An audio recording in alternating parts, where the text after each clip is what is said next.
Hello everyone. In this video, we are going to see about the various lathe operations that can be done in the lathe. So, in the previous video, we saw about what is manufacturing and what are the parts of the lathe, how the lathe is used, how the tool is moved in the lathe. All these things we saw in the previous video. Now, we are going to see about the various operations that can be done in a lathe. So starting is the basic operation that can be done in the lathe, that is a turning operation. So a single point cutting tool, it is moved against the workpiece and along it slides along the side of the workpiece to remove the material to form different features including step turning, taper turning, chamfer. So initially before starting of any operation, we need to prepare the surface. So this turning is nothing but we are preparing. It can be also told as preparing the surface or removing the dirt or the rust, everything, in order to do all the various operations like a step turning means reducing the diameter stepwise, or a taper turning, that is reducing in a particular angle, producing a conical surface, or to producing chamfer. So all these things can be done only if the workpiece is done with a turning operation. So these features are typically machined at a small radial depth of cut, and multiple paces are made until the end diameter is reached. So this is how a turning operation is done. The tool is moved against the, it moves in a longitudinal way against the workpiece, and the removed material, it comes out as a chip. So the waste that is coming out, the excess material that is removed from the workpiece, is called as the chip. So the chip, there are of various types. It may be a continuous chip or a discontinuous chip, or a so there are varieties of chips. So we can just know about the material, the excess material that is coming out from the workpiece is called chips. So this is this only thing can be remembered. And here in the turning operation, the cutting tool is moved in a longitudinal way to reduce the diameter. Next one is facing. So facing, this is also a basic operation that is done in the lathe before starting of any operation. So a single point tool, turning tool, it moves radially along the end of the workpiece, removing thin layer of material to provide a smooth and flat surface. So the purpose of this facing operation is to produce a flat surface. That the depth of the face, typically very small, may be machined in a single pass, or may be reached by machining at a smaller depth of cut and making multiple passes. So whatever the operation, whatever the shape we need to produce in an workpiece, before doing that in a lathe operation, that doing a turning and planing, facing and turning is very important. So this is how a facing operation is done. So this is the uh, front view of a workpiece, and the tool is placed like this so that it makes the surface flat. We cannot tell, like, when cutting off the workpiece, we don't know whether the surface is flat or not. So we are using this cutting tool to make the by using the facing operation, we are making the surface of the workpiece flat. So this is how the phasing operation is done. And the third one is taper turning. So taper turning, it is done by two methods. One is by swiveling the compound tool rest, and the other one is by offsetting the tailstock. So the first one is by swiveling the, so tape, before knowing that, we should know what is taper turning. Taper turning means removing the material in a conical surface. In order to produce some conical surface, we are doing this taper turning operation. So they are done by two ways. One is swiveling the compound rest, and the other one is offset in the tailstock. So first one is the swiveling the compound rest, tool rest. This is suitable for workpieces which require steep taper for shorter length. The compound rest is swiveled to the required taper angle and locked in an angular position. So all these arrangements, it can be done with the help of the compound rest in the carriage. So in the carriage, if you look at, there will be some markings in the compound rest with some angles.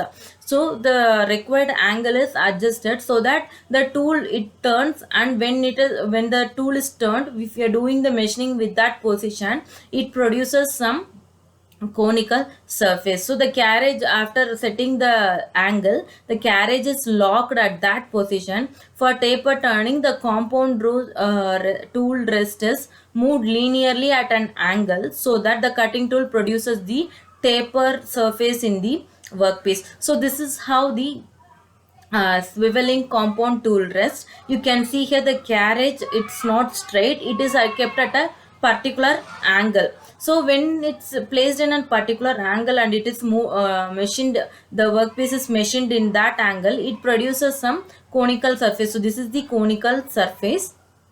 And the next one is the by offsetting the tailstock, that is tailstock set over method.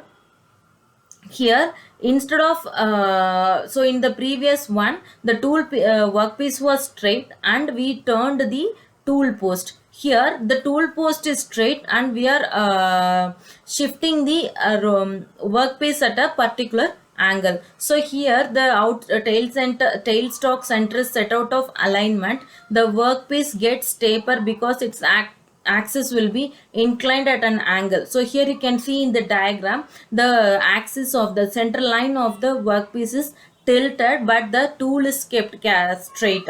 So this is how the taper turning is done by offsetting the tailstock over set over method. The next one is thread cutting. So thread cutting means to produce some threads in the workpiece. So a single point cutting tool, typically with a 60-degree pointed nose.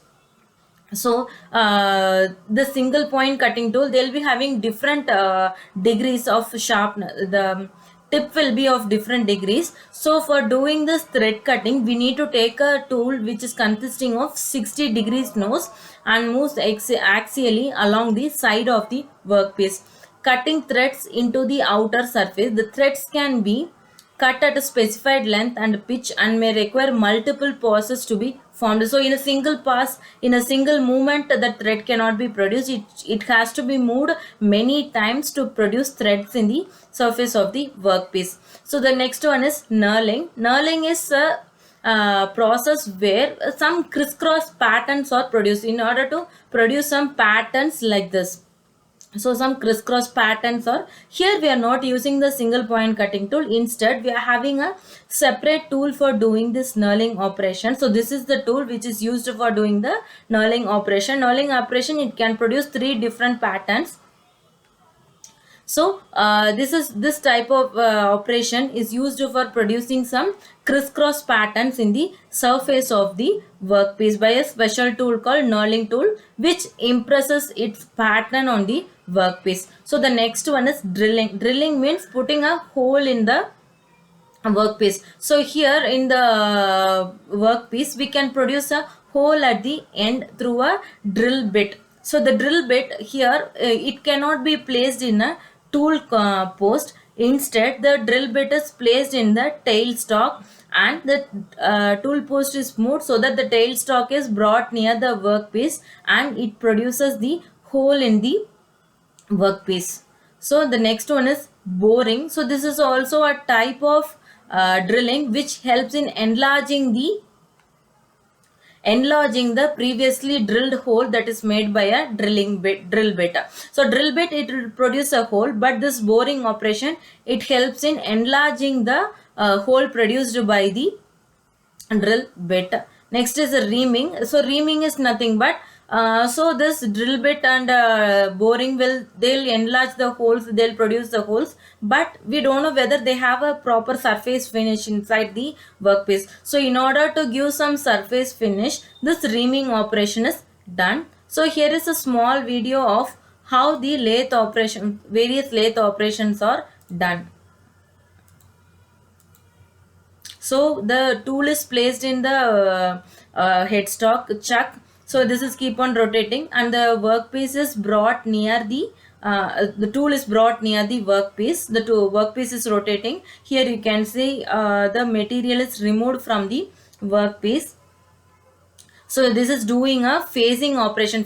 Operation means produce a flat surface. So you can see the material is removed. The tool is brought near the workpiece.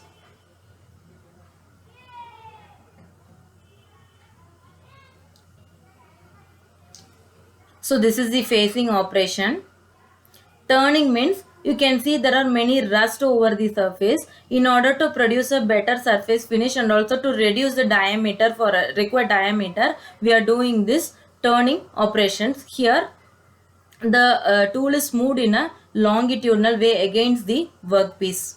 So the tool is brought near the workpiece and the machine is switched on. Now you can see the surfaces, the rusted materials or rusted surface is removed from the workpiece.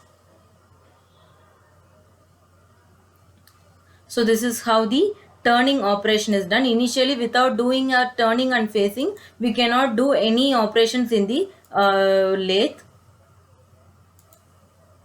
So this is how a completed turning operation done workpiece. So this the here you can see many waste materials. These are nothing but the chips. So chips are the waste material, that the excess material that comes out from the workpiece.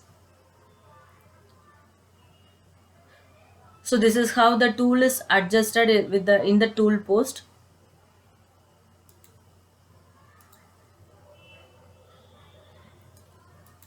So various operations can be done in lathe with by adjusting the tool on. So this is the knurling tool. The single point cutting tool is removed and they are placing the knurling tool in order to produce some crisscross patterns. The tool is fixed in the tool post and it is brought near the workpiece.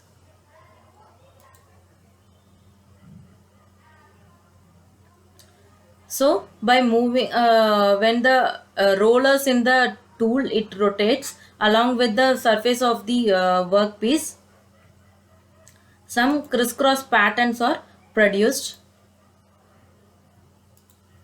So you can see the patterns, some lines on the surface of the workpiece. So this is the knurling operation.